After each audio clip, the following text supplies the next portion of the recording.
యావత్ ప్రపంచంలో భారతదేశానికి ఇంత గౌరవం దేని వలన వచ్చింది అంటే గురువులను గౌరవించడం, గురువుల పట్ల అంత మర్యాద చూపించడం ఈ దేశం యొక్క గొప్పతనం. గురువుల గొప్పతనం ఎప్పుడూ మంచి మాటలు మాట్లాడుతూ ఉండడం, ఎప్పుడూ శిష్యుల యొక్క హితం కోసం ప్రయత్నిస్తూ ఉండడం తప్ప ఏ విధమైనటువంటి స్వార్థం లేకుండా, ఏ కోరిక లేకుండా, దీపం తాను కాలిపోతున్నా కూడా చుట్టూ 10 మందికి కాంతిని ఎట్లా ఇస్తుందో అలా నిజానికి ఎక్కువ మాట్లాడిన కారణం చేత తన ఆయుర్దాయం తరిగిపోతున్నా ఇంతకన్నా నా జీవితానికి ఏం కావాలి, నా శిష్యులకి నేను మంచి మాటలు చెప్పగలిగితే చాలని పరమ సంతోషంతో చెప్పగలిగినటువంటి వ్యక్తి ఎవరుంటాడో ఆయన సద్గురువు.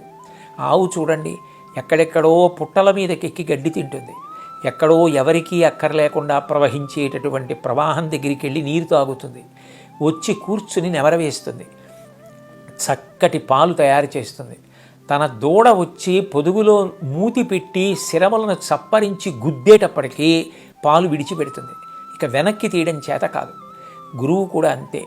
ఎక్కడెక్కడో కష్టపడి గ్రంథాలు చదివి గురువుల్ని సేవించి అనుష్ఠానం చేసి ఈశ్వరానుగ్రహంగా జ్ఞానాన్ని సంపాదించుకొని నిరంతరం భగవంతుని యందు రమిస్తూ లోపల భగవంతుని గుణములు ఇక పట్టక నిండిపోయిన బిందెలోంచి నీళ్లు కారిపోయినట్టు శిష్యులు వచ్చి గురువుగారు మాకిది చెప్పండి అని అడిగేటప్పటికి చెప్పకుండా ఉండలేక బిందెలోంచి నీరు కారిపోయినట్టు లోపల భగవంతుని గుణములు పట్టక వాక్కుల రూపంలో ఎవరి నోటి నుండి ప్రవహిస్తున్నాయో ఆయన భగవంతుని యందు మనసున్నటువంటి గొప్ప గురువు.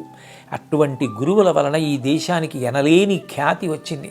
అటువంటి మహాత్ముల పేరు ఇప్పటికీ యావత్ ప్రపంచము స్మరిస్తూ ఉంటుంది. భారతదేశం అంటేనే గురువుల యొక్క వైభవం. అందుకని మనకి ఎవరి యందు గురి ఉందో, ఎవరు మన జీవితాల్ని ఉద్ధరిస్తున్నారో, ఎవరు మంచి మాటలు చెప్పి మనని భగవంతుని వైపుకి నడిపిస్తున్నారో అటువంటి గురువులందరి యందు వ్యాస భగవానుడిని చూసి నమస్కరించడం. ఇవాళ వ్యాసుడికి ప్రత్యేకంగా గురుమండపం వేసి ఆరాధన చేస్తారు. బియ్యంతో మంటపం వేసి నిమ్మకాయలలోకి గురువుల్ని ఆవాహన చేసి మంటపం వేసి నమస్కరిస్తారు. అందరూ కూడా గురుమంటపం దగ్గరికి వెళ్ళి ప్రదక్షిణం చేసి నమస్కారం చేస్తారు. అంత గొప్ప రోజు. సనాతన ధర్మానికి అంతటికీ కూడా ఆయువు పట్టు ఈ గురువుని సేవించడం అన్నది. అటువంటి గురువులను సేవించి నమస్కరించి మనందరం కూడా ఈ దేశంలో పుట్టినందుకు ఆ సంస్కృతి వారసత్వంతో చక్కగా గురువుల అనుగ్రహంతో జీవిత ప్రయోజనాన్ని నెరవేర్చుకుందాం.